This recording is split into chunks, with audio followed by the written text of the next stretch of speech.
জনগণকে আবার সেবা করার সুযোগ। তবে আমরা জানতে পেরেছি যে ওনার সাথে তার দুই পুত্রবধূ তার সাথে এসেছে। এটা আসলে আপনি কিভাবে দেখেন? এটা সময়ের প্রয়োজনে ওনারা আবার এই রাষ্ট্রের এবং এই দলের হাল ধরবে সময়ের প্রয়োজনে।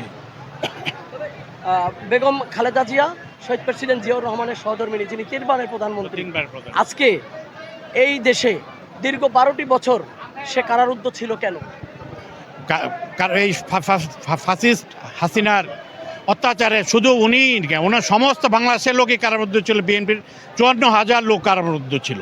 অতএব এখন মুক্ত স্বাধীন এই দেশে নতুন করে নতুন পরিবেশে সবাই আমরা যাতে সংস্কার শেষে নির্বাচনের মাধ্যমে আমরা দেশে নতুন গণতন্ত্র ফিরে পেতে পারি সেই আশাবাদ ব্যক্ত করতেছি।